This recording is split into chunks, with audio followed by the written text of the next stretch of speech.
ಈ ಕಾರ್ಯಕ್ರಮದ ಮಹಾಪ್ರಾಯೋಜಕರು ಉಲ್ಲಾಸ್ ಅಗರಬತ್ತಿ. ಇನ್ನು ಸಾಧಾರಣ ಅಗರಬತ್ತಿ ಅಲ್ಲ, ಉಲ್ಲಾಸ್ ತನ್ನಿರಿ. ಸಹ ಪ್ರಾಯೋಜಕರು ದಿಶಾ ಸರ್ಜಿಕಲ್ ಮತ್ತು life care, Santosh boiled rice.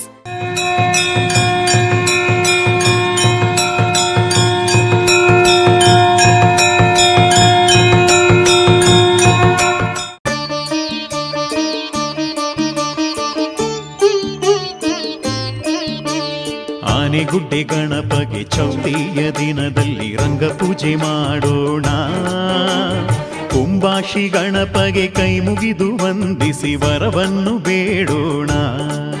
Udupi ಕುಂದಾಪುರದ ನಡುವಿನ ರಾಷ್ಟ್ರೀಯ ಹೆದ್ದಾರಿ 66ರ ಹತ್ತಿರ ಕುಂದಾಪುರದಿಂದ 5 ಕಿಲೋಮೀಟರ್ ಹಾಗೂ ಉಡುಪಿಯಿಂದ 26 ಕಿಲೋಮೀಟರ್ ದೂರದಲ್ಲಿದೆ. ಹೆದ್ದಾರಿಗೆ ಹೊಂದಿಕೊಂಡಂತೆ ಪೂರ್ವ ದಿಕ್ಕಿನಲ್ಲಿ ಒಂದು ವಿಶಾಲವಾದ ಸ್ವಾಗತ ಕಮಾನು ನಿರ್ಮಿಸಲಾಗಿದೆ.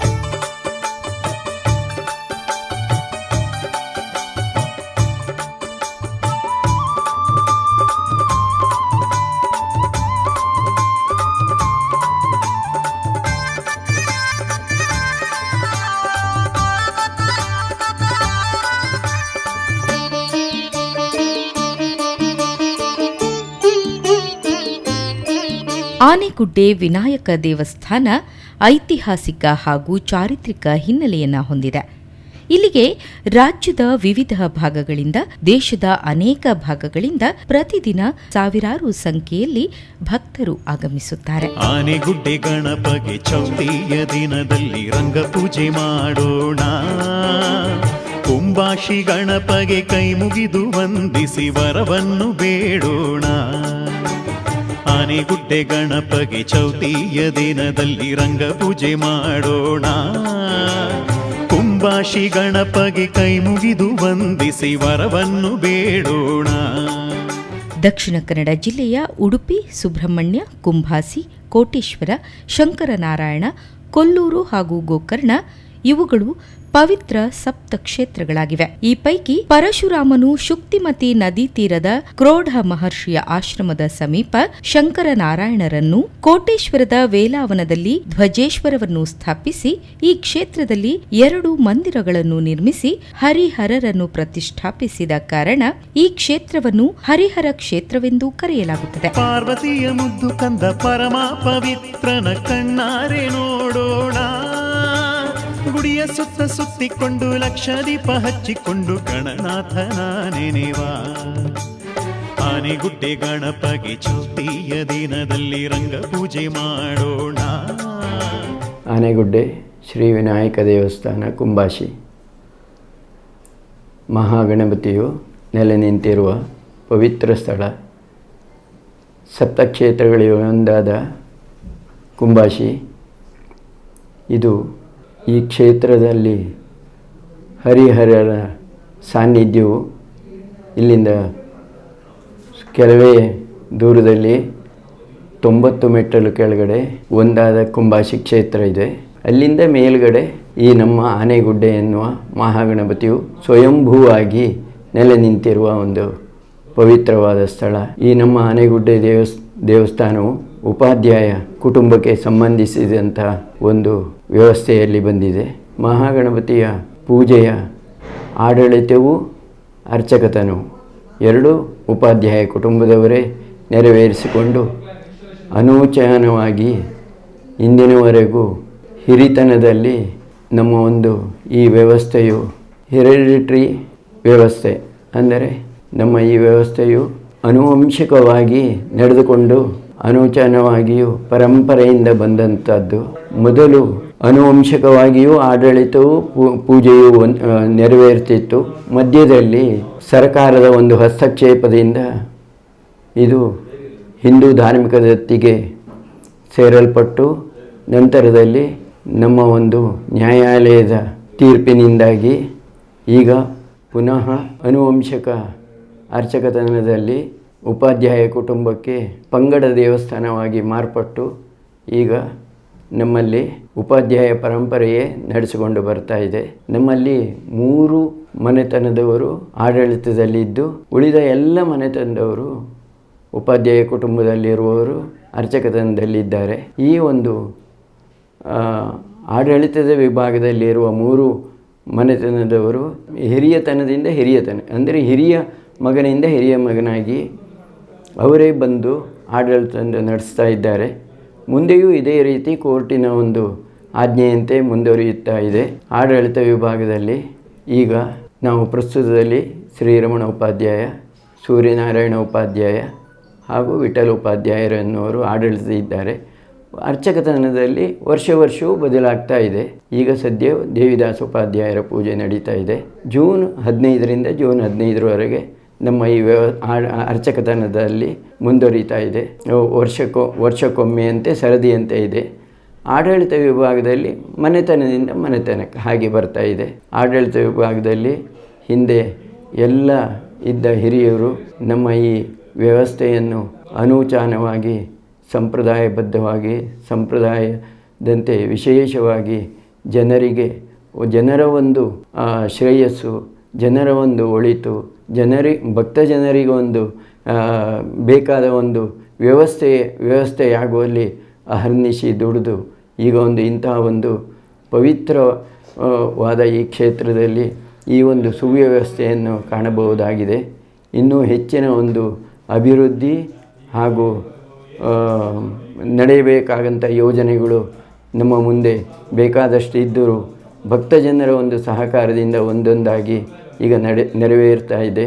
ಕ್ಷೇತ್ರ ಸ್ವಾಮಿಗೆ ಬೇಕಾದಂಥ ಎಲ್ಲ ಪೂಜಾ ಕೈಂಕರ್ಯದ ವ್ಯವಸ್ಥೆಗಳು, ಒಳಗಿನ ಒಂದು ಪೂಜೆಯಲ್ಲಿ ಬೇಕಾಗುವಂತಹ ಸಲಕರಣೆಗಳು, ಅಲ್ಲದೆ ವಿಶೇಷ ದಿನಗಳಿಗೆ ಭಕ್ತಾದಿಗಳಿಗೆ ಬೇಕಾದಂಥ ಎಲ್ಲ ವ್ಯವಸ್ಥೆಗಳು ಒಂದೊಂದಾಗಿ ಈ ಒಂದು ಅಭಿವೃದ್ಧಿ ಆಗುವಲ್ಲಿ ಭಕ್ತಜನರ ಒಂದು ದೇಣಿಗೆಯಾಗಲಿ ಸಹಕಾರವಾಗಲಿ ಇದನ್ನು ಮರೆಯಲಿಕ್ಕೆ ಸಾಧ್ಯ ಇಲ್ಲ ಎನ್ನುವ ರೀತಿಯಲ್ಲಿ ಈಗ ನಡೀತಾ ಇದೆ.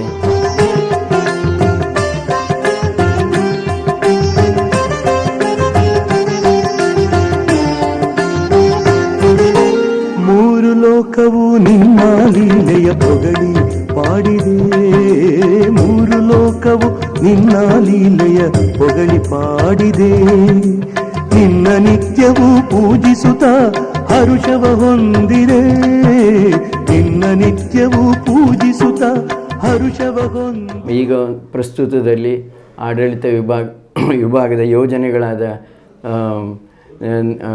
ಈ ವರ್ಷದಲ್ಲಿ ನಡೆಯಬೇಕಾದಂತಹ ಒಂದು ನಮ್ಮ ಯಾವುದು ಒಳಗಿನ ಒಂದು ದೇವಸ್ಥಾನದ ಒಳಗಿನ ವ್ಯವಸ್ಥೆಯಲ್ಲಿ ಸ್ವಲ್ಪ ಬದಲಾವಣೆಗಳನ್ನು ತಂದು ಹೊಸ ಒಂದು ವಿನ್ಯಾಸದಿಂದ ದೇವಸ್ಥಾನದ ಈ ಮಹಾದ್ವಾರದ ಒಳಗಡೆ ನಿತ್ಯ ಕ್ಷೇತ್ರ ಸ್ವಾಮಿಯು ರಂಗಪೂಜಾ ಮಹೋತ್ಸವದಲ್ಲಿ ತೊಟ್ಟಿಲು ತೂಗುವಂಥ ಆ ವ್ಯವಸ್ಥೆ ಇರುವ ಜಾಗದಲ್ಲಿ ಇರುವ ಕೆಲವೊಂದು ಸಲಕರಣೆಗಳು ಜೀರ್ಣವಾಗಿದ್ದರಿಂದ ಈಗ ವಸಂತ ಮಂಟಪ ಎನ್ನುವ ಹೊಸ ರಜತ ದ್ವಾರದ ಮೂಲಕ ಒಳಗೆ ಹೋಗಿ ಅಲ್ಲಿ ಸ್ವಾಮಿಯ ವಸಂತ ಮಂಟಪವನ್ನು ಒಳಗೆ ತೊಟ್ಟಿಲು ನಿರ್ಮಿಸಿ ಅಲ್ಲಿಯೇ ನಿತ್ಯ ಪೂಜಾ ಉತ್ಸವದ ವ್ಯವಸ್ಥೆಯನ್ನು ಮಾಡಿಸುವುದೆಂದು ನಿರ್ಣಯಿಸಿ ವಸಂತ ಮಂಟಪವನ್ನು ಸುಮಾರು 100 kg ಬೆಳ್ಳಿಯ ಅಂದಾಜಿನಲ್ಲಿ ಈಗ ಮಾಡುವ ಯೋಜನೆಯಲ್ಲಿ ಕೈ ಹಾಕಿದ್ದು 90% ಕೆಲಸ ಈಗಾಗಲೇ ಆಗಿದೆ. ಸ್ವಾಮಿಯ ಈ ವಸಂತ ಮಂಟಪದ ಎದುರು ಉತ್ಸವದ ಪರ್ವಕಾಲದಲ್ಲಿ ಕುಳಿತುಕೊಂಡು ಭಕ್ತಜನರು ಅಲ್ಲಿ ಆ ಭಕ್ತಿಯಿಂದ ಮುಣಿಯುವಾಗ ಮೇಲ್ಗಡೆಯಿಂದ ಅಲ್ಲಿ ಸುಮಾರು 600 CFT ಸಾಗವಾನಿ ಮರದಿಂದ ದಾರುಶಿಲ್ಪದ ರಚನೆ, ಕಂಬಗಳ ಭಿತ್ತಿ ಕೆಲಸ ಇದೆಲ್ಲ ಮಾಡುವುದೆಂತ ಆಲೋಚಿಸಿ ಅದು ಕೂಡ ಈಗ ಸುಮಾರು 90% ಕೆಲಸ ಪೂರ್ಣಗೊಂಡಿದೆ. ಇನ್ನೇನಿದ್ರೂ 1 ತಿಂಗಳಲ್ಲಿ ಎಲ್ಲ ಈ ಅಭಿವೃದ್ಧಿಯು ಪೂರ್ಣಗೊಂಡು ಸ್ವಾಮಿಗೆ ಸಮರ್ಪಣೆ ಮಾಡುವ ದಿನವೂ ಹತ್ತಿರ ಬರ್ತಾ ಇದೆ. ಈ ಪರಶುರಾಮ ಕ್ಷೇತ್ರವನ್ನು ಕೃತಯುಗದಲ್ಲಿ ಹರಿಹರ ಕ್ಷೇತ್ರವೆಂದು, ತ್ರೇತಾಯುಗದಲ್ಲಿ ಮಧುಕಾನವೆಂದು, ದ್ವಾಪರದಲ್ಲಿ ಗೌತಮ ಕ್ಷೇತ್ರವೆಂದು ಕರೆಯಲಾಗುತ್ತಿದ್ದ ಈ ಸ್ಥಳವನ್ನು ಕಲಿಯುಗದಲ್ಲಿ ಕುಂಭಾಸಿ ಕ್ಷೇತ್ರವೆಂದು ಕರೆಯಲಾಗುತ್ತದೆ. ಶುಭ ಪೂಜೆ ಸಾಗುವಾಗ ಗಣಪನ ದರ್ಶನ ಮಾಡಿದಾಗ, ಶುಭ ಪೂಜೆ ಸಾಗುವಾಗ ಗಣಪನ ದರ್ಶನ ಮಾಡಿದಾಗ ನಮ್ಮೆಲ್ಲ ಕ್ಲೇಶವು ಕಳೆದು ದೋಷವು ಕಳೆದು ಪಾವನರಾಗುವೆವು.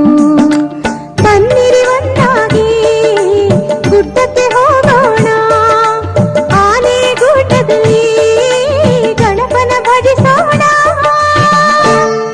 ಹಿಂದೆ ಪೌಲಸ್ತ್ಯ ಪ್ರಪೌತ್ರನಾದ ಕುಂಭಾಸುರನೆಂಬ ರಾಕ್ಷಸನು ಶ್ರೀರಾಮನಿಗೆ ಹೆದರಿ ಮಹೇಂದ್ರಗಿರಿಯಲ್ಲಿ ಅಡಗಿಕೊಂಡಿದ್ದನು. ನಂತರ ಅಲ್ಲಿಂದ ಹೊರಟು ನಾರದರ ಮಾತಿನಂತೆ ಈಶ್ವರನನ್ನು ಮೆಚ್ಚಿಸಿ ವರ ಪಡೆದು ವರಬಲೋತ್ಕಾರದಿಂದ ಮದೋನ್ಮತ್ತನಾಗಿ ಮೇಲ್ಕಂಡ ಕ್ಷೇತ್ರಕ್ಕೆ ಬಂದು ಸಿಕ್ಕಿದ ಜನರನ್ನು ದಂಡಿಸಿ ತನ್ನ ಸೇನಾ ಸಮೇತನಾಗಿ ರಾಜ್ಯ ಸ್ಥಾಪನೆ ಮಾಡಿ ಆಡಳಿತ ನಡೆಸತೊಡಗಿದನು. ಇದರಿಂದ ಭಯಭೀತರಾದ ಸ್ಥಳೀಯರು ಅಲ್ಲಿಂದ ಓಡಿಹೋದರು. ಆ ಸಮಯದಲ್ಲಿ ಪಾಂಡವರು ದ್ರೌಪದಿ ಸಮೇತರಾಗಿ ವನವಾಸಿಗಳಾಗಿ ತೀರ್ಥಯಾತ್ರೆ ಮಾಡುತ್ತಾ ತುಂಗಭದ್ರಾ ತೀರದಲ್ಲಿರುವುದನ್ನು ಅರಿತ ಗೌತಮರು ಹಾಗೂ ಇತರೆ ಋಷಿಗಳು ಅಲ್ಲಿಗೆ ತೆರಳಿ ಪಾಂಡವರನ್ನು ಭೇಟಿ ಮಾಡಿದರು. ಅವರಿಗೆ ಲೋಕಕಂಟಕನಾದ ಕುಂಭಾಸುರನ ಉಪಟಳದ ಬಗ್ಗೆ ವಿವರಣೆ ನೀಡಿ ಅವನು ನೀಡುತ್ತಿರುವ ತೊಂದರೆಗಳ ಕುರಿತು ವಿವರಿಸಿದರು. ಅದನ್ನು ಕೇಳಿದ ಧರ್ಮರಾಯನು ಕುಂಭಾಸುರನನ್ನು ಸಂಹರಿಸಲು ಸಹೋದರ ಭೀಮಸೇನನಿಗೆ ಅಪ್ಪಣೆ ನೀಡಿದನು. ಪಾಂಡವರು ಭಾರ್ಗವ ಕ್ಷೇತ್ರಕ್ಕೆ ಬಂದು ಮಧುವನದಲ್ಲಿ ತಂಗಿ ಹರಿಹರರ ದರ್ಶನ ಮಾಡಿದ್ರು. ನಂತರ ಸ್ವಲ್ಪ ದಿನ ಅಲ್ಲಿದ್ದು ಅಲ್ಲಿಂದ ನಾಗಾಚಲಕ್ಕೆ ಬಂದು ಗಣೇಶನನ್ನು ಅರ್ಚಿಸಿದರು. ಅಣ್ಣನ ಮಾತಿನಂತೆ ಭೀಮನು ಯುದ್ಧ ಸನ್ನದ್ಧನಾದನು. ಭೀಮನು ಶಂಖನಾದ ಮಾಡುತ್ತಾ ಕುಂಭಾಸುರ ನಿರುವೆಡೆಗೆ ಯುದ್ಧಕ್ಕೆ ತೆರಳಿದನು. ಭೀಮನಿಗೂ ಕುಂಭಾಸುರನಿಗೂ ಭಯಂಕರವಾದ ಯುದ್ಧ ನಡೆಯಿತು. ಕುಂಭಾಸುರ ಈಶ್ವರನಿಂದ ವರೆ ಪಡೆದವನಾದ್ರಿಂದ ಅವಧ್ಯನಾಗಿಯೇ ಉಳಿದು ಭೀಮನ ಸರಿಸಮನಾಗಿ ಹೋರಾಟ ಮಾಡಿದ್ನು. ಒಂದು ಹಂತದಲ್ಲಿ ಕುಂಭಾಸುರ ಮುನ್ನಡೆಯನ್ನು ಸಾಧಿಸಿದನು. ಇದರಿಂದ ಭೀಮನು ಚಿಂತಿಸುತ್ತಿರುವಾಗ ಅಷ್ಟರಲ್ಲಿ ಭೀಮನಿಗೆ ಅಶರೀರವಾಣಿಯೊಂದು ಕೇಳಿಬಂದಿತು. ಆ ಅಶರೀರವಾಣಿಯು ವಿಘ್ನೇಶ್ವರನ ಅನುಗ್ರಹದಿಂದ ಪಡೆದ ಕತ್ತಿಯಿಂದ ಮಾತ್ರ ಕುಂಭಾಸುರನನ್ನು ಮಣಿಸಬಹುದು ಎಂದು ತಿಳಿಸಿತು. ಕೂಡಲೇ ಭೀಮನು ಗಜರೂಪಿಯಾದ ಗಣೇಶನನ್ನು ಧ್ಯಾನಿಸಿದನು. ಆಗ ವಿಘ್ನೇಶ್ವರನು ಆನೆ ರೂಪದಲ್ಲಿ ಕಾಣಿಸಿಕೊಂಡು ಪ್ರಸಾದ ರೂಪದಲ್ಲಿ ಭೀಮನಿಗೆ ಖಡ್ಗವನ್ನು ನೀಡಿದನು. ಆ ಕತ್ತಿಯಿಂದ ಭೀಮನು ಕುಂಭಾಸುರನನ್ನು ಸಂಹರಿಸಿದನು. ಇತರ ರಾಕ್ಷಸರು ನಿರ್ನಾಮವಾದರು. ಹೀಗೆ ಕುಂಭಾಸುರನಿಗೆ ಭೀಮನ ಅಸಿಯಿಂದಾಗಿ ಮರಣ ಸಂಭವಿಸಿದ ಕಾರಣ ಈ ಗೌತಮ ಕ್ಷೇತ್ರವು ಕುಂಭಾಸಿ ಹೆಸರಿನಿಂದ ಸುಪ್ರಸಿದ್ಧವಾಯಿತು. ಕತ್ತಿ ಅಥವಾ ಖಡ್ಗಕ್ಕೆ ಅಸಿ ಎಂದು ಕರೆಯಲಾಗುತ್ತದೆ. ಕುಂಭಾಸುರನನ್ನು ಅಸಿಯಿಂದ ಸಂಹರಿಸಿದ ಕಾರಣ ಈ ಕ್ಷೇತ್ರವು ಕುಂಭಾಸಿ ಎಂದು ಕರೆಯಲ್ಪಟ್ಟಿತು. ಆ ಕ್ಷೇತ್ರವೇ ನಾಗಾಚಲವಾಗಿದ್ದು ಇದಕ್ಕೆ ಆನೆಗುಡ್ಡೆ ಎಂದು ಕರೆಯಲಾಗುತ್ತದೆ. ಗಣಪತಿಯು ಆನೆ ರೂಪದಲ್ಲಿ ಭೀಮಸೇನನಿಗೆ ಕತ್ತಿಯನ್ನು ಅನುಗ್ರಹಿಸಿದ ಪ್ರದೇಶದಲ್ಲಿ ಆನೆಯಾಕಾರದಲ್ಲಿ ಗಣಪತಿಯು ಉದ್ಭವಿಸಿದನು. ಆದುದರಿಂದ ಈ ಕ್ಷೇತ್ರವು ಆನೆಗುಡ್ಡೆ ಎಂದು ಪ್ರಸಿದ್ಧಿಯಾಯಿತು.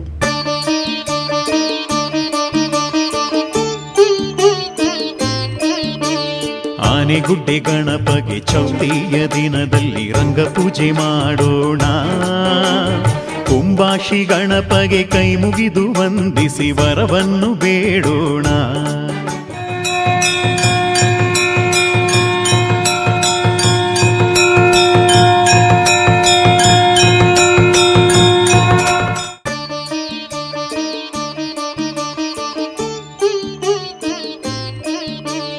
ಆನೆಗುಡ್ಡೆ ಗಣಪಗೆ ಚೌತಿಯ ದಿನದಲ್ಲಿ ರಂಗಪೂಜೆ ಮಾಡೋಣ.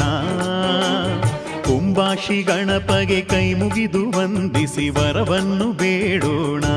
ಸುಮಾರು 7 ತಲೆಮಾರಿನ ಹಿಂದೆ ಶಿವಳ್ಳಿ ಬ್ರಾಹ್ಮಣ ಪಂಗಡಕ್ಕೆ ಸೇರಿದ ಉಪಾಧ್ಯಾಯರ ಕುಟುಂಬದ ಮೂಲ ಪುರುಷರಾದ ಶ್ರೀ ವಿಶ್ವೇಶ್ವರ ಉಪಾಧ್ಯಾಯರಿಗೆ ಒಬ್ಬ ಬ್ರಹ್ಮಚಾರಿಯೂ ಆಗಿರುವ ದೇವಾಲಯದ ಸಮೀಪದ ಕಾಡಿನಲ್ಲಿ ಬಿಟ್ಟು ಹೋದಂತೆ ಕನಸನ್ನು ಕಂಡು ತಮಗೆ ಪರಿಚಿತವಾದ ಸ್ಥಳವಾದುದರಿಂದ ಕನಸಿನಲ್ಲಿ ಕಂಡಂತೆ ಈ ಪ್ರದೇಶಕ್ಕೆ ಬಂದು ಸುಮಾರು 8 ಅಡಿ ವಿಸ್ತೀರ್ಣವುಳ್ಳ ಒಂದು ರುದ್ರಾಕ್ಷಿ ಶಿಲೆಯಲ್ಲಿ ಅಸ್ಪಷ್ಟವಾದ ಆನೆಯ ರೂಪವು ಗೋಚರವಾಗಿ ಕಲ್ಲಿನ ಮೇಲೆ ಅನೇಕ ಕಾಡಿನ ಹೂಗಳು ಚೆಲ್ಲಿರುವುದನ್ನು ಕಂಡು ದೇವತಾ ಸಾನ್ನಿಧ್ಯದ ಭಾವನೆಯಿಂದ ಕರಡದ ಹುಲ್ಲಿನಿಂದ ಸಣ್ಣ ಗುಡಿಯನ್ನು ಕಟ್ಟಿ 8 ಕಿಲೋಮೀಟರ್ ದೂರದ ತಮ್ಮ ಮನೆಯಿಂದ ಪ್ರತಿದಿನ ಬಂದು ಸ್ನಾನ ಮಾಡಿ ದೇವರಿಗೆ ಅಭಿಷೇಕ ಮಾಡಿ ಹೋಗುತ್ತಿದ್ದರು. ದಿನನಿತ್ಯ ದೂರದಿಂದ ಬಂದು ಹೋಗುವುದನ್ನು ನೋಡಿ 1715ನೇ ಶಕವರ್ಷ 1793ನೇ ಇಸವಿಯಲ್ಲಿ ಗ್ರಾಮದ ಪ್ರಮುಖರಾದ ಹತ್ವಾರ ಮನೆತನದವರು ಪುಷ್ಕರಣಿಯ ಸಮೀಪದಲ್ಲಿಯೇ ನೆಲೆಸುವಂತೆ ಭಿನ್ನವಿಸಿ ಮನೆ ನಿರ್ಮಾಣಕ್ಕೆ ಧರ್ಮ ಸಾಧನವಾಗಿ ಸ್ಥಳದಾನ ಮಾಡಿದರು. ಹೀಗೆ ಉಪಾಧ್ಯಾಯ ಕುಟುಂಬದವರು ಶ್ರದ್ಧಾಭಕ್ತಿಯಿಂದ ಶ್ರೀ ವಿನಾಯಕನನ್ನು ಆರಾಧಿಸಿ ಶ್ರೀದೇವರಲ್ಲಿ ವಿಶೇಷ ಕಲಾ ಸಾನ್ನಿಧ್ಯ ನೆಲೆಸುವಂತೆ ಮಾಡಿದರು. ಹೂವಿನ ರಾಶಿಯಿಂದ ಹೂನಗೆ ಬೀರುತ್ತ ವಿನಾಯಕ ಬಂದ, ಬೇಡಿ ಬಂದ ಭಕ್ತರಿಗೆ ಬೇಕಾದ ವರವಿತ್ತು ಅನುದಿನವೂ ಮೆರೆದ. ಡೋಲುವಾದ್ಯ ಮೇಳದಲ್ಲಿ ಘಂಟಾನಾದ ವೈಭವದಿ ಗಜಮುಖನು ಮೆರೆದ. ದೇವರಿಗೆ ಪಂಚಕಜ್ಜಾಯ, ಹರಿವಾಣ ನೈವೇದ್ಯ, ಪಂಚಾಮೃತ, ಕಡುಬಿನ ಸೇವೆ, ರಂಗಪೂಜೆ ಇತ್ಯಾದಿ ಸೇವೆಗಳು ನಿರಂತರವಾಗಿ ನಡೆಯುವಂತಾಯಿತು. ದೇವರಿಗೆ ಪೂಜೆ ಸಲ್ಲಿಸುವ ಭಕ್ತರ ಇಷ್ಟಾರ್ಥಗಳು ಈಡೇರತೊಡಗಿದವು. ದೇವಸ್ಥಾನದಲ್ಲಿ ಭಕ್ತರು ಸರಳ ಸೇವೆಯಾದ ಆರತಿ, ಅರ್ಚನೆ, ಹೂವಿನ ಪೂಜೆ, ಪ್ರದಕ್ಷಿಣೆ, ನಮಸ್ಕಾರಗಳನ್ನು ದಿನದ ಯಾವುದೇ ಸಮಯದಲ್ಲೂ ಮಾಡಬಹುದು. ಆನೆಗುಡ್ಡೆ ಗಣಪಗೆ ಚೌತಿಯ ದಿನದಲ್ಲಿ ರಂಗಪೂಜೆ ಮಾಡೋಣ, ಕುಂಬಾಶಿ ಗಣಪಗೆ ಕೈ ಮುಗಿದು ವಂದಿಸಿ ವರವನ್ನು ಬೇಡೋಣ. ಆನೆಗುಡ್ಡೆ ವಿನಾಯಕ ಸ್ವಾಮಿಯ ವಿಗ್ರಹವು ಸ್ವಯಂ ಉದ್ಭವವಾಗಿದ್ದು ಅದರ ಮೇಲೆ ಯಾವುದೇ ಕೆತ್ತನೆ ಕೆಲಸ ಮಾಡಲಾಗಿಲ್ಲ.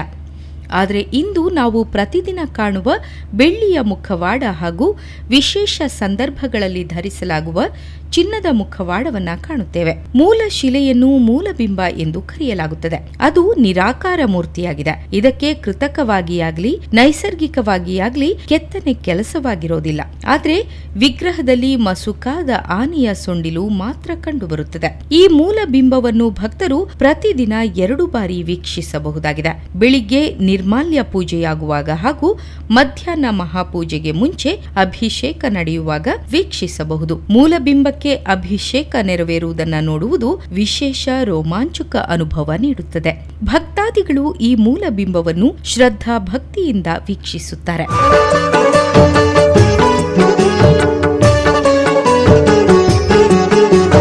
ಗಣಪನ ಮಹಿಮೆಗೆ ಎಣೆಯೇ ಇಲ್ಲ ಇಲ್ಲ, ಇಂಥ ಕ್ಷೇತ್ರವು ಎಲ್ಲಿಯೂ ಇಲ್ಲ ಇಲ್ಲ. ಮನಕ್ಕೆ ನೆಮ್ಮದಿ ದೊರೆಯುವುದು ಇಲ್ಲಿ, ಮನಕ್ಕೆ ನೆಮ್ಮದಿ ದೊರೆಯುವುದು ಇಲ್ಲಿ. ಆನೆಗುಡ್ಡದ ಪುಣ್ಯದ ಧರೆಯಲ್ಲಿ. ಆನೆಗುಡ್ಡೆ ಶ್ರೀ ವಿನಾಯಕ ದೇವಸ್ಥಾನದಲ್ಲಿ ನಸುಕಿನಿಂದಲೇ ಸರಣಿ ಅಭಿಷೇಕಗಳು, ಅರ್ಚನೆಗಳು ಹಾಗೂ ಪೂಜೆಗಳು ಪ್ರಾರಂಭವಾಗಿ ರಾತ್ರಿ 9 ಗಂಟೆಗೆ ನಡೆಯುವ ಮಹಾ ಮಂಗಳಾರತಿಯವರೆಗೆ ನಿರಂತರವಾಗಿ ಸಾಗುತ್ತವೆ. ದಿನದ ಆರಂಭ ಸುಪ್ರಭಾತ ಸೇವೆಯೊಂದಿಗೆ ಆರಂಭವಾಗುತ್ತದೆ. ನಂತರ ನಿರ್ಮಾಲ್ಯ ಪೂಜೆ ನಡೆಯುತ್ತದೆ. ಸ್ವಾಮಿಯನ್ನು ಹಿಂದಿನ ದಿನ ಅಲಂಕರಿಸಿದ್ದ ಪುಷ್ಪಗಳನ್ನು ಹಾಗೂ ಬೆಳ್ಳಿಯ ಮುಖವಾಡವನ್ನು ತೆಗೆಯುವುದನ್ನು ನಿರ್ಮಾಲ್ಯ ಪೂಜೆ ಎನ್ನಲಾಗುತ್ತದೆ. ನಂತರ ಮೂಲ ಬಿಂಬಕ್ಕೆ ಮಹಾಲಿಂಗೇಶ್ವರ ದೇವಾಲಯದ ಬಾವಿಯಿಂದ ತರಲಾದ ಶುದ್ಧ ನೀರಿನಿಂದ ಅಭಿಷೇಕ ಮಾಡಲಾಗುತ್ತದೆ. ಅಭಿಷೇಕವನ್ನು ಗಣಪತಿ ಅಥರ್ವ ಶೀರ್ಷದ ಮಂತ್ರಗಳಿಂದ ಮಾಡಲಾಗುತ್ತದೆ. ನಂತರ ಬೆಳ್ಳಿಯ ಮುಖವಾಡ ಬದಲಿಸಲಾಗುತ್ತದೆ. ದೇವರ ಶಿರೋಭಾಗ ಹಾಗೆಯೇ ಇರುತ್ತದೆ. ಆದರೆ ದೇಹವನ್ನು ಅಲಂಕರಿಸಿದ ಬೆಳ್ಳಿಯ ಕವಚದಲ್ಲಿ ಬದಲಾವಣೆ ಇರುತ್ತದೆ. ಈಗ ದೇವರು ನಿಂತಿರುವ ಸ್ಥಿತಿಯಲ್ಲಿ ಕಂಡುಬರುತ್ತದೆ. ತಾನು ನಿಂತು ಬಹುಮುಖವಾಗಿ ಭಕ್ತರು ನಡೆಸುವ ಪೂಜೆ, ಸೇವೆ ಮತ್ತು ಅರ್ಚನೆಗಳನ್ನು ಸ್ವೀಕರಿಸುವ ಭಂಗಿಯದು. ನಂತರ ಬೆಳಗಿನ ವಿಶೇಷ ಪೂಜೆಗಳು ನೆರವೇರಿಸಲ್ಪಡುತ್ತವೆ. ಬೆಳಗಿನ ಈ ಪೂಜಾ ವಿಧಾನ ವರ್ಷ ಪೂರ್ತಿ ನಡೆಯುತ್ತದೆ. ಶುಭ ಪೂಜೆ ಸಾಗುವಾಗ ಗಣಪನ ದರ್ಶನ ಮಾಡಿದಾಗ, ಶುಭ ಪೂಜೆ ಸಾಗುವಾಗ ಗಣಪನ ದರ್ಶನ ಮಾಡಿದಾಗ ನಮ್ಮೆಲ್ಲ ಕ್ಲೇಶವು ಕಳೆದು ಪಾವನರಾಗುವೆವು, ನಮ್ಮೆಲ್ಲ ಕ್ಲೇಶವು ಕಳೆದು ಪಾವನರಾಗುವೆವು. ಆನೆಗುಡ್ಡೆಯ ಈ ಗಣಪತಿ ಮೂರ್ತಿಯನ್ನು ಓಂಕಾರ ಮೂರ್ತಿ ಅಥವಾ ಪ್ರಣವ ಸ್ವರೂಪ ಎಂದು ಪೂಜಿಸಲಾಗುತ್ತದೆ. ಇದನ್ನು ನಾವು ನಮ್ಮ ಕಣ್ಣು ಮತ್ತು ಕಿವಿಯಾರ ಗ್ರಹಿಸಬಹುದಾಗಿದೆ. ಅಭಿಷೇಕದ ನಂತರ ಗಣಪತಿಗೆ ಮುಖವಾಡ ಧರಿಸಿದ ನಂತರ ಗಣಪತಿಯು ಕುಳಿತಿರುವ ಭಂಗಿಯಲ್ಲಿರುವುದನ್ನು ಕಾಣಬಹುದು. ಇದೇ ಕುಳಿತ ಸ್ಥಿತಿಯಲ್ಲಿ ದಿನದ ಉಳಿದ ಭಾಗ ಇಡೀ ರಾತ್ರಿ ಹಾಗೂ ಮರುದಿನದ ಬೆಳಿಗ್ಗೆ ನಡೆಯುವ ಅಭಿಷೇಕದವರೆಗೆ ಗಣಪತಿ ಕುಳಿತ ಭಂಗಿಯಲ್ಲಿರಲು ಬಯಸುತ್ತಾನೆ. ಮರುದಿನ ಅಭಿಷೇಕದ ನಂತರ ಗಣಪತಿ ಮತ್ತೆ ಮತ್ತೆ ನಿಲ್ಲುವ ಭಂಗಿಗೆ ಬರುತ್ತಾನೆ. ಏಕಾದಶಿಯನ್ನು ಹೊರತುಪಡಿಸಿ ಉಳಿದ ದಿನಗಳಲ್ಲಿ 1 ತೆಂಗಿನಕಾಯಿಯಿಂದ ಹಿಡಿದು 1008 ತೆಂಗಿನಕಾಯಿಯವರೆಗೆ ಹೋಮ ನಡೆಯುತ್ತದೆ.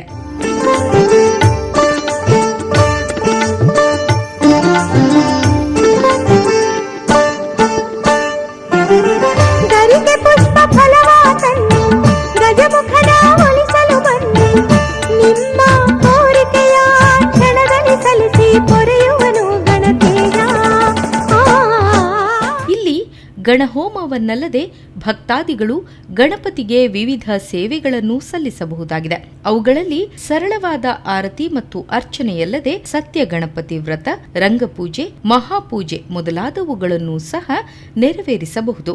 ಆನೆಗುಡ್ಡೆಯ ಈ ವಿನಾಯಕನಿಗೆ ಕೊಟ್ಟೆ ಕಡುಬು ಕಂಡ್ರೆ ವಿಶೇಷ ಪ್ರೀತಿ. ಕೊಟ್ಟೆ ಕಡುಬು ಇಡ್ಲಿಯ ರೀತಿಯಲ್ಲಿರುವ ಮುಂಡಕದ ಎಲೆಯ ಮೇಲೆ ಬೇಯಿಸಿದ ಕಡುಬಾಗಿದೆ. ಆದ್ದರಿಂದ ಭಕ್ತರು 1 ಸೇರಿನಿಂದ ಹಿಡಿದು 12 ಮುಡಿಯವರೆಗೆ ಕಡುಬು ಅರ್ಪಿಸುವ ಹರಕೆ ನೆರವೇರಿಸುತ್ತಾರೆ. ಇಲ್ಲಿ ನಡೆಸುವ ಅಸಾಮಾನ್ಯವಾದ ಮತ್ತೊಂದು ಸೇವೆ ಅಂದ್ರೆ ಮೂಡು ಗಣಪತಿ ಸೇವೆ. ಇದನ್ನು ನೆರವೇರಿಸಲು ಭಕ್ತರು ತರುವ 125 ಅಥವಾ 1008 ತೆಂಗಿನಕಾಯಿ ತಂದು ಅದನ್ನು ಅರ್ಧ ಭಾಗಗಳಾಗಿ ಒಡೆದು ಅವುಗಳನ್ನು ದೇವರ ಮುಂದೆ ರಾಶಿ ಹಾಕಿ ಅದಕ್ಕೆ ಹೂವು, ಹಣ್ಣುಗಳಿಂದ ಅಲಂಕರಿಸಲಾಗುತ್ತದೆ. ಈ ಸೇವೆಯಿಂದ ಗಣಪತಿಯು ತೆಂಗಿನ ಹೋಳುಗಳ ನಡುವೆ ಮೂಡಿಬಂದು ಹರಸುತ್ತಾನೆ ಎಂಬ ನಂಬಿಕೆ ಇದೆ. ಆದ್ದರಿಂದಲೇ ಇದನ್ನು ಮೂಡು ಗಣಪತಿ ಅಥವಾ ಮೂಡುವ ಗಣಪತಿ ಸೇವೆ ಎಂದು ಕರೆಯಲಾಗುತ್ತದೆ. ಗಜಾನನಂ ಗಣಪತಿಂ ಗಜಪರ್ವತವಾಸಿನಂ ಗುಣರತ್ನಾಕರಂ ವಂದೇ ವಾಯುಜೇನ ಪ್ರಪೂಜಿತಂ. ನಮ್ಮ ಮಹಾಗಣಪತಿಯ ವಿಶೇಷವಾದಂತಹ ಸನ್ನಿಧಾನವುಳ್ಳಂತಹ ಕ್ಷೇತ್ರ ಆನೆಗುಡ್ಡೆಯ ಕ್ಷೇತ್ರ. ಇದು ಸಪ್ತಕ್ಷೇತ್ರದಂತಹ ಕುಂಬಾಸಿ ಆನೆಗುಡ್ಡೆ ಕ್ಷೇತ್ರ. ರೌಪಪೀಠ ಕುಮಾರಾದ್ರಿ ಕುಂಬಾಸಿ ಚ ಧ್ವಜೇಶ್ವರ ಕ್ರೋಡ ಗೋಕರ್ಣ ಮೂಕಾಂಬ ಸಪ್ತಹಿತ ಮೋಕ್ಷದಾಯಿಕ ಅಂತ ಹೇಳಿದ್ದಾನೆ. ನಮ್ಮ ಆನೆಗುಡ್ಡೆಯ ಗಣಪತಿ ದೇವಸ್ಥಾನದಲ್ಲಿ ಪ್ರಾತಃ ಕಾಲದಲ್ಲಿ ಉಷಕ್ಕಾಲ ಪೂಜೆ ಅಂತ ಆಗ್ತದೆ. ಅದು 4:15ಕ್ಕೆ ಶುರುವಾಗಿ 6 ಗಂಟೆಗೆ ಮಂಗಳಾರತಿ ಆಗುತ್ತೆ. ಅದು ಉಷಕ್ಕಾಲ ನಿರ್ಮಾಲ್ಯ ವಿಸರ್ಜನೆ ಪೂಜೆ ಅಂತ. ಆ ಪೂಜೆಗೆ ಮೊಸರವಲಕ್ಕಿ ಹಾಗೂ ಹಣ್ಣು ಕಾಯಿಯನ್ನು ದೇವರಿಗೆ ಸಮರ್ಪಣೆ ಮಾಡ್ತೇವೆ. ಜಲಾಭಿಷೇಕವನ್ನು ಕೂಡ ಮಾಡ್ತೇವೆ. ಮಧ್ಯಾಹ್ನ 11 ಗಂಟೆಗೆ ಸರಿಯಾಗಿ ಪಂಚಾಮೃತ ಕಲಶಾಭಿಷೇಕ, ಅದೇ ರೀತಿಯಾಗಿ ಉಪನಿಷತ್ ಬೃಹತ್ ಕಲಶಾಭಿಷೇಕವನ್ನು ಮಾಡ್ತೇವೆ. ಕಲ್ಪೋಕ್ತ ಪೂಜಾರಾಧನೆ ಕೂಡ ಮಾಡ್ತೇವೆ. ವಿಶೇಷವಾಗಿ ನಿತ್ಯವೂ ಕೂಡ ಇಲ್ಲಿ ಸಹಸ್ರನ ದಿನವೂ ಕೂಡ ಏಕನಾರಿಕೆಯ ಗಣಯಾಗ, ಅದೇ ರೀತಿಯಾಗಿ ಸಾಮೂಹಿಕವಾಗಿ 108 ತೆಂಗಿನಕಾಯಿ ಗಣಯಾಗವು ನಡೆದಿದೆ. ಮಹಾಪೂಜೆ ನಡೆದಿದೆ. ದಿವಸವೂ ಕೂಡ ನೈವೇದ್ಯಕ್ಕೆ ಮಾಸಭಕ್ಷ ಅಂದರೆ ಕಡಿಮೆ ನೈವೇದ್ಯ, ಅನ್ನ ನೈವೇದ್ಯ, ಪಾಯಸ ನೈವೇದ್ಯ ನಡೆಯುತ್ತದೆ. ವಿಶೇಷವಾಗಿ ಮಹಾಪೂಜೆಯನ್ನು ಮಾಡ್ತೇವೆ. ನಮ್ಮ ಕ್ಷೇತ್ರದಲ್ಲಿ ಕೂಡ ಅನ್ನಸಂತರ್ಪಣೆ ಕೂಡ ವಿಶೇಷವಾಗಿ ಮಾಡ್ತೇವೆ. ಏಕೆಂದರೆ ನೈವೇದ್ಯಂ ಪ್ರದೋನ್ಯಸ್ಥಂ ದೃಷ್ಟೈವ ಸ್ವೀಕರೋಮ್ಯಹಂ ಅಸಂ ವಿಪ್ರಾಜುಕ್ವಾಭ್ಯಾಂ ಅಷ್ಟಾಮಿ ಮಲಾಸನ ಅಂತ ಪರಮಾತ್ಮನಿಗೆ ನಾವು ಹಣ್ಣು ಕಾಯಿಯನ್ನೆಲ್ಲ ದೇವರದಲ್ಲಿಟ್ಟಾಗ ದೇವರು ದೃಷ್ಟಿ ಮಾತ್ರದಿಂದಲೇ ಸ್ವೀಕಾರ ಮಾಡ್ತಾರೆ. ಆ ರಸವನ್ನು ಅಗ್ನಿಮುಖದಲ್ಲಿಯೂ ಹಾಗೂ ಆ ಬ್ರಾಹ್ಮಣ ಮುಖದಲ್ಲಿ ಆಸ್ವಾದನೆ ಮಾಡಿದ ಶಾಸ್ತ್ರ ಅದು. ಈ ರೀತಿಯಾಗಿ ನಿತ್ಯವೂ ಕೂಡ ಗಣಯಾಗ, ಅನ್ನದಾನಗಾದಿಗಳು ನಡೀತದೆ. ಆ ಮಾರ್ಗಶಿರ ಶುದ್ಧ ಚತುರ್ಥಿಯ ದಿವಸದಲ್ಲಿ ಮಹಾರಥೋತ್ಸವ ನಡೀತಿದೆ. ಅದು 5 ದಿನದ ಉತ್ಸವವಾಗಿ ನಡೀತಿದೆ. ಅದೇ ರೀತಿಯಾಗಿ ಕಾರ್ತೀಕ ಮಾಸದ ಕೃಷ್ಣ ಪಕ್ಷದ ಚತುರ್ಥಿಯ ದಿವಸ ಇಲ್ಲಿ ವಿಶೇಷವಾಗಿ ಸಹಸ್ರನಾರಿಕೆಯ ಗಣಯಾಗ, ದೀಪಾರಾಧನಾ ಸೇವೆ ನಡೀತಿದೆ. ಅದೇ ರೀತಿಯಾಗಿ ಶುದ್ಧ ಚೌತಿ ಅನ್ನುವಂಥದ್ದು ಪ್ರತಿ ಶುದ್ಧ ಚೌತಿಯಲ್ಲಿ ಕೂಡ 108 ತೆಂಗಿನಕಾಯಿ ಗಣೋಮ, ಸಂಕಷ್ಟ ಚತುರ್ಥಿ ತಿಂಗಳ ವರ್ಷದಲ್ಲಿ 12 ದಿವಸದಲ್ಲಿ ಸಹಸ್ರ ನಾರಿಕೇಲ ಗಣಯಾಗವನ್ನು ಕೂಡ ನಡೆಸ್ತಾ ಇದ್ದೇವೆ. ಅದೇ ರೀತಿಯಾಗಿ ಭಾದ್ರಪದ ಮಾಸದ ಶುಕ್ಲಪಕ್ಷ ಚತುರ್ಥಿಯಂದು ಸಹಸ್ರ ನಾರಿಕೇಲ ಗಣಯಾಗ, ವಿಶೇಷ ಪೂಜಾರಾಧನೆ, ಅನ್ನಾರಾಧನೆ ಕೂಡ ನಡೆದಿದೆ. ಸಾಯಂಕಾಲದಲ್ಲಿ ವಿಶೇಷವಾದಂತಹ ರಂಗಪೂಜೆ ಸೇವೆ, ತೊಟ್ಟಿಲು ಸೇವೆ, ಅಷ್ಟಾವಧಾನ ಸೇವೆ ಎಲ್ಲ ಪೂಜೆಗಳು ಪ್ರತಿನಿತ್ಯವೂ ಕೂಡ ವಿಶೇಷವಾಗಿ ವಿಜೃಂಭಣೆಯಿಂದ ನಡೆದಿದೆ. ಇಲ್ಲಿ ನಮ್ಮ ಗಣಪತಿಯು ಉದ್ಭವ ಗಣಪತಿ ಆದ ವಿಶೇಷವಾದಂತಹ ಸಾನ್ನಿಧ್ಯವುಳ್ಳ ಗಣಪತಿ. ಇಲ್ಲಿ ಭಕ್ತರು ಆ ಶ್ರದ್ಧಾಭಕ್ತಿಯಿಂದ ಆ ಒಳ್ಳೆಯ ಸಂಕಲ್ಪವನ್ನು ಪ್ರಾರ್ಥಿಸಲಿ ಸಾವಿರಾರು ಲಕ್ಷಾಂತರ ಜನರಿಗೆ ಆ ಗಣಪತಿಯ ಅನುಗ್ರಹ ಆಗಿದೆ. ಆದ್ದರಿಂದಲೇ ಇಷ್ಟು ಲಕ್ಷಾಂತರ ಜನರು ಗಣಪತಿಯ ದರ್ಶನವನ್ನು ಮಾಡಿ ಆ ಗಣಪತಿಯ ಅನುಗ್ರಹಕ್ಕೆ ಪಾತ್ರರಾಗಿದ್ದಾರೆ. ಗಣಪತಿಗೆ ಪ್ರಿಯವಾದಂತಹ ಸೇವೆ ಅಂದರೆ ಕಡಿಮಿನ ಸೇವೆ. ನಮಗೆ ಗಣಪತಿಗೆ ಭಾರಿ ವಿಶೇಷವಾದಂತಹ ಸೇವೆ. ಅದೇ ರೀತಿಯಾಗಿ ಪಂಚಕಜ್ಜಾಯ ಸೇವೆ ಕೂಡ ವಿಶೇಷ, ಗಣಯಾಗ ಕೂಡ ವಿಶೇಷವಾಗಿ ನಡೀತದೆ. ಇಲ್ಲಿ ಆ ವರ್ಷಾವಧಿ ಜಾತ್ರೆ ಅನ್ನುವಂಥದ್ದು ಮಾರ್ಗಶಿರ ಶುದ್ಧ ಚತುರ್ಥಿಯಂದು ನಮಗೆ ರಥೋತ್ಸವ ಸೇವೆ ನಡೆಯುತ್ತೆ. 5 ದಿನದ ಉತ್ಸವ. ಪ್ರಥಮ ದಿವಸದಲ್ಲಿ ನಮಗೆ ವಿಶೇಷವಾಗಿ ಪ್ರಾರ್ಥನಾಪೂರ್ವಕವಾಗಿ ಉಪನಿಷತ್ ಯಾಗ, 2ನೇ ದಿವಸದಲ್ಲಿ ನವಕಪ್ರಧಾನ ಕಲಶಾಭಿಷೇಕವಾಗಿ ವಿಶೇಷ ಪೂಜೆ, ಸಂಜೆಯ ಕಾಲದಲ್ಲಿ ಡೋಲೋತ್ಸವ ನಡೆಯುತ್ತೆ. ಅದೇ ರೀತಿಯಾಗಿ 3ನೇ ದಿವಸದಲ್ಲಿ ನಮ್ಮ ದೇವರು ಪಶ್ಚಿಮ ದೇವಕ್ಕೆ ಹೋಗಿ ಡೋಲಾರವಣ ಸಹಿತವಾಗಿ ಕಟ್ಟೆ ಪೂಜೆ ನಡೆಸ್ತೇವೆ. ಅದರ ಮರು ದಿವಸದಲ್ಲಿ ಸಹಸ್ರನಾರಿಕೆ ಗಣಯಾಗ, ಮಹಾರಥೋತ್ಸವ, ಅನ್ನದಾನಾದಿಗಳು ನಡೆಯುತ್ತೆ. ಅದರ ಮರು ದಿವಸದಲ್ಲಿ ಅವಭೃತ ಸ್ನಾನ, ಮಂತ್ರಾಕ್ಷತೆ, ವಿಶೇಷ ಪೂಜಾದಿಗಳು ಕೂಡ ವಾರ್ಷಿಕವಾಗಿ ನಡೆಯುವಂಥ ಒಂದು ವಿಶೇಷವಾದಂತಹ ಸೇವೆ. ಆನೆಗುಡ್ಡದ ಗಣಪನು ಬೇಡಿದಂಥ ವರವ ತರುವನು. ಆನೆಗುಡ್ಡದ ಗಣಪನು.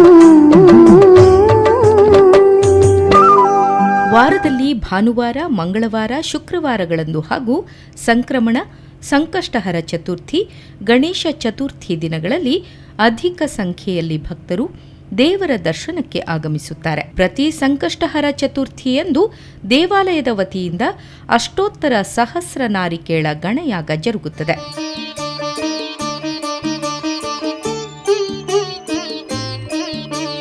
ಆನೆಗುಡ್ಡೆ ಗಣಪಗೆ ಚೌತಿಯ ದಿನದಲ್ಲಿ ರಂಗಪೂಜೆ ಮಾಡೋಣ. ಕುಂಬಾಶಿ ಗಣಪಗೆ ಕೈ ಮುಗಿದು ವಂದಿಸಿ ವರವನ್ನು ಬೇಡೋಣ.